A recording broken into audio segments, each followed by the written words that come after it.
I would really like to see Gran Colombia. I made a video on that a while ago, so...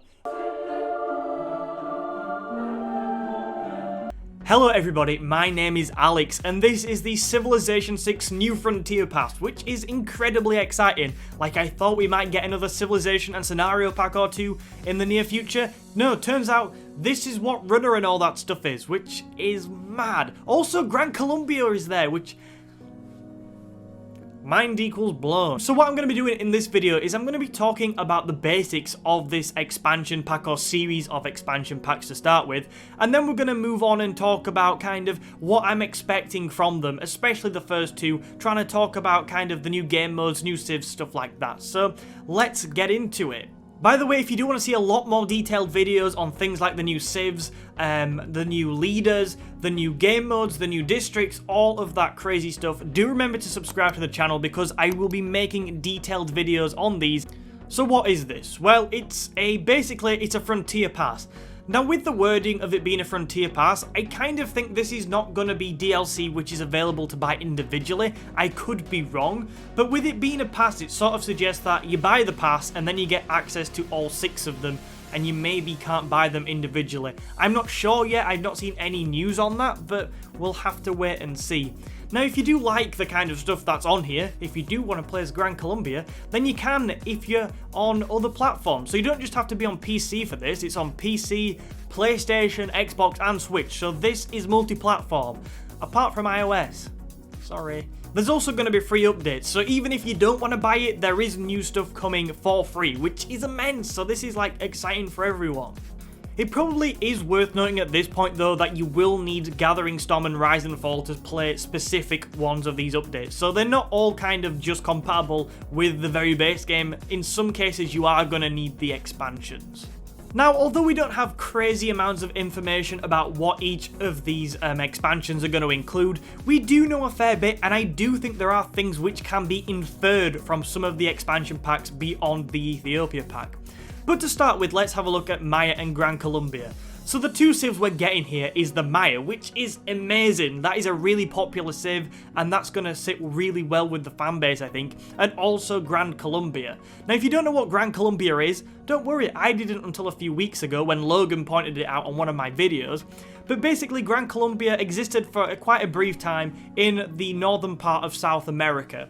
I have a video on it, so if you want to go and check that out, it is the 3rd civ in the video. I'll leave either a card at the top or a link in the description. Now, these two civs look like they're coming with new leaders, which is kind of obvious. What I would say for Gran Colombia, I am convinced it will be Simon Bolivar. He was very much the big figure of Gran Colombia, and again, I mentioned him in the video, so after this, watch that. There's also going to be an Apocalypse game mode, which is kind of different from what many people think. From what I've seen, the kind of research we've done is that the Apocalypse game mode is not going to be a standalone scenario, but instead a mode you can turn off and on within a standard civ game, so that'll be interesting. I mean, I've seen meteors flying down on cities, crushing them, so it's going to get feisty, I think. The May expansion pack will also include new city-states, no idea what they'll be, new resources which I'm weirdly excited about, and more. So, you know, 10 days away until we get this, so they've got to give some news soon. So that is going to be proper exciting. Moving on to the July expansion pack, we have got an African civilization, and that is Ethiopia. Again, a really popular civ in the fan base. I get lots of comments of people saying, why don't you talk more about Ethiopia in this video? And that's because it's really popular. And that's going to come with a leader and a secret societies game mode, which... I mean, could this be like an expansion of spies? If we're thinking game modes are going to be kind of able to turn off in a standard game, could this be expanding the spy element of Civilization 6? I don't know. The July update will also come with a new district. I'm not sure what that could be. Like, we've got the basics ticked off, so we've got amenities, gold, science, culture, religion. Maybe they could be adding some form of health mechanic? I'm not sure. Maybe it could actually be linked with the Secret Societies game mode, so we could perhaps be getting a district focused on secret societies. That's a good bet, probably. And also infrastructure. I really hope that's trains. I don't know why. I'm just kind of obsessed with this idea of trains now I've thought about it. Kind of weird. Now, although beyond July we don't have crazy amounts of information, like we don't know who the civs are going to be, leaders, etc., I do think there are a couple of things we can infer. So in Pack 3, that is the only remaining pack out of the 6 which is going to have 2 civilizations and 2 leaders, and I think it could be an Asia-focused pack. Now, I say that because, firstly, the May expansion pack is very much an America's South American expansion pack, so that kind of... I don't think it's going to be that again. July has brought an African civ. Fantastic, we need more African civs. That's there.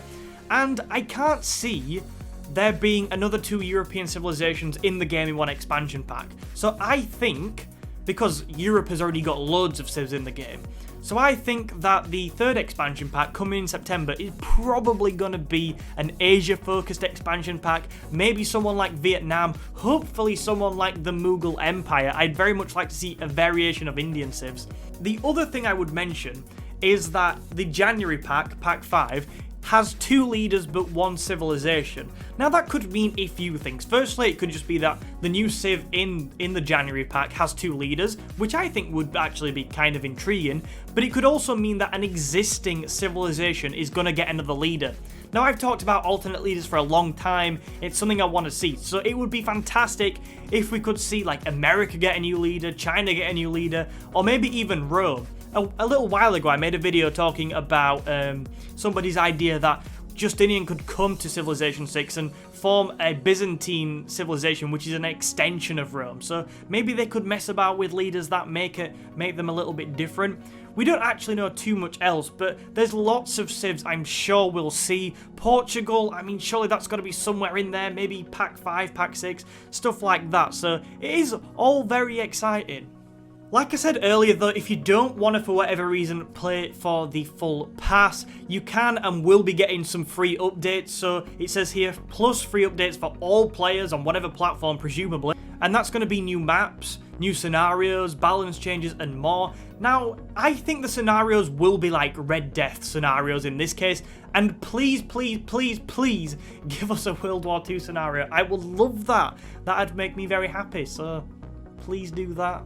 So that is just a very, very brief overview of the Civilization 6 New Frontier Pass, but going forward, we'll be talking about your ideas, our ideas, on all kinds of things from new civs, new leaders. What the hell is that new district going to be? Do let me know down in the comments and I will feature it in a video coming up. So all of that good stuff, I'll be making regular videos on that. So if you want to see it, you know, maybe subscribe.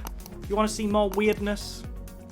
Is that a good advertising technique? Probably not.